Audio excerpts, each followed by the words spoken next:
We are looking at a powerful storm setup today, Monday, July 28th, across the northern plains, and some of that could try to extend into parts of the upper Midwest. We're going to dig into those details today. This is a quick look at the Storm Prediction Center outlook, and the language they're using is derecho. Listen, I don't throw that word around a lot on this channel. Certainly that brings a lot of fear, insecurity. A lot of folks always worry about this type of system. They think back to the 2012 derecho. A lot of you on this channel remember that. So when you start thinking about this, keep in mind a derecho hasn't formed yet. Sometimes you don't know whether it was a derecho until it actually has already happened. We're going to talk about that a little bit too in today's video. But let's look at the threats here. Again, in the northern plains, into parts of the Dakotas, into Minnesota. Some of these storms could also get strong enough that we're dealing with tornadoes. A big problem as we move through the day for sure, and a significant wind threat across North and South Dakota, especially along the border here. And as these storms get going, they're going to feed off of each other, and that's when you start to get that long-lived line of thunderstorms. And the official definition of a derecho actually has changed just a little bit. National Weather Service going with some different definition type words. There's a lot to it. The bottom line is the MCS, your mesoscale convective system or complex, has to be at least 60 miles long and has to go for at least 3 hours. Some of this has changed just even this year. But the idea is that you get this long line of thunderstorms. Another thing that may happen, that has to happen, no more than an hour can elapse between reports of the wind swath and the damage. And there can't be any type of gaps between the reports. It can't be over 124 miles. Who came up with 124 miles? I don't know. But the idea that there is this very strong risk of severe storms today is on the table, and some of those could move east. Let's jump straight to it. And by the way, if you're just joining the channel or you're just joining the video today and you're looking for a long-range outlook, I've got that updated all the way into August. It's in the description below, so you can check that out there if you're interested in that, if you want to move along from this. We are going to take a look at the entire forecast update for the country today, so stick around. Let's talk about these storms forming across the Dakotas today. Some of them will form as far west as Minnesota, I'm thinking about these heading toward Minnesota, but back into Montana. As we get into the afternoon and evening hours, these will start to cluster up, and now we're watching the storms race off to the east. The problem will be these cells that start to cluster up, and now they've developed their own cold pool. Rushing out ahead of that, that's when you get those damaging wind gusts up to 75 miles per hour. That's from the Storm Prediction Center too. And now we're looking at this really, narrowing down on the Twin Cities as we head toward the evening hours, because once you get that cold pool going, it's going to be hard to stop.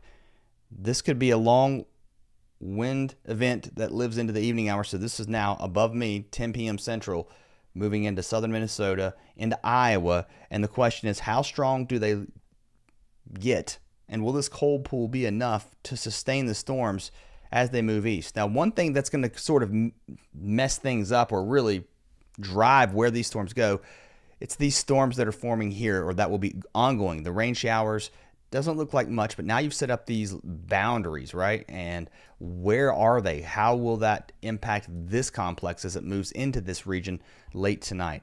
Well, I don't know. I think at this point, the models are kind of all over the place once you get late tonight into tomorrow morning, but the idea that these will fall apart as they head toward Chicago and into Michigan is there. And then as we head into tomorrow, we're looking at a much more calm day, although there will be chances for more storms across this part of the country.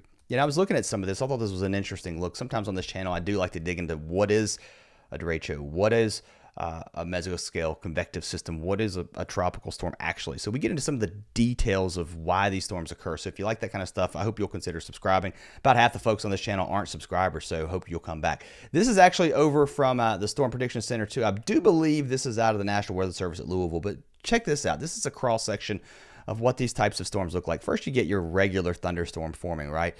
You get the showers, the storms, and the storms start to create their own cold pool. You can see that here in number 2. That cold pool starts to rush out ahead of your system. Your storms, check this out, they're always fed by this incoming warm air out ahead of your front, and that lift happens as this cold pool rushes underneath this main complex of thunderstorms. So this is a good cross-section view. I think the National Weather Service has done a really good job of that. That rain-cooled air continues to rush out, and now you get that drier air also punching in behind. And one thing that's, I don't know that it's depicted here, but as the rain falls, especially on the leading edge of this, you get some evaporational cooling. That cool air rushes down to the surface even faster, and you start to see that here with this Boeing type look. And that's going to be the concern today as we move into the evening hours. and you continue to just fuel these thunderstorms, once this thunderstorm complex gets going, there's no stopping it. And check this out. This is the 2012 derecho. I know a lot of folks think about this when they hear this word. This was one heck of a derecho that started way up here into the upper Midwest, and it dove south. And he said, look how it got much wider. A lot of folks were impacted by this storm. I don't think this is going to be that type of event because just of the population where this is going to happen. But if you're in the path of this, in the crosshairs, it's going to be a big deal for you. So stay weather aware today. It's not just the risk of damaging winds, but also tornadoes, that main risk here across South Dakota into Minnesota with those strong storms that cluster up. Another hot day too. This is a big ingredient. Remember, I drew that, or I was drawing on that graphic showing you how that warm air feeds into the storm. It rides up and over that cold pool. Plenty of warm air to work with these storms, and definitely hot across the plains. While we're here, let's go ahead and take this out in time because a lot of you are wondering when the relief to the heat's going to come. I still think it's going to happen as we get toward Thursday and Friday. Look at these highs on Thursday. I don't know that you get out of the 70s in parts of Kansas and Missouri, so a big change happening here. And then even on Friday, we push the cooler air. I mean, good grief. Are we in the 90s in Texas? Can it be? All right. Let's move east.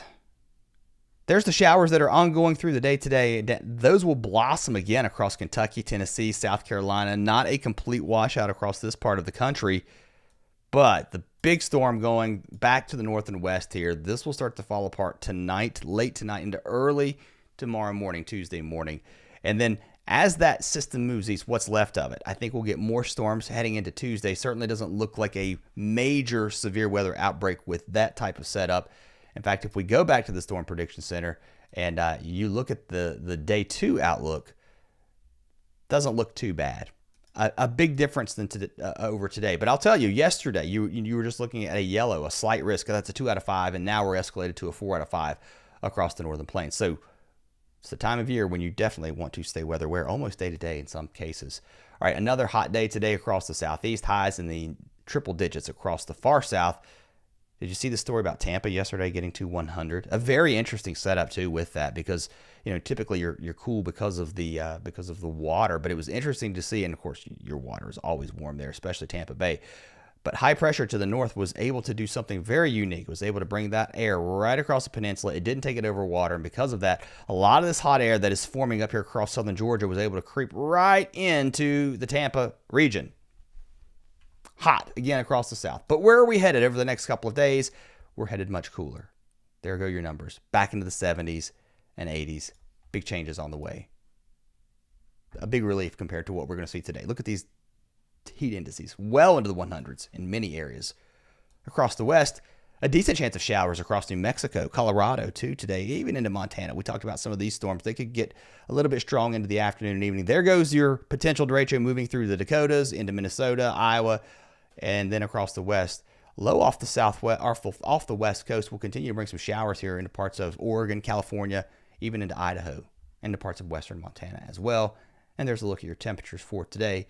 And before we leave, a quick look at the tropics. Again, a longer look at the tropics and maybe the August outlook and how the pattern could change is in the description below. But here's just an updated look at the European ensemble guidance for the tropics. This is the full run of where we could see a tropical depression over the next several weeks rather. I'm going to back this up so you can see the timestamp above my head and what we're looking at. Watch off the southeast coast. Nothing here yet. National Hurricane Center not looking at anything official yet, but the guidance trying to do something with this frontal boundary that dies out here. And then I think you watch what happens here with these tropical waves moving off the west coast of Africa, and also watch the Caribbean. More to come. All right. See you guys next time.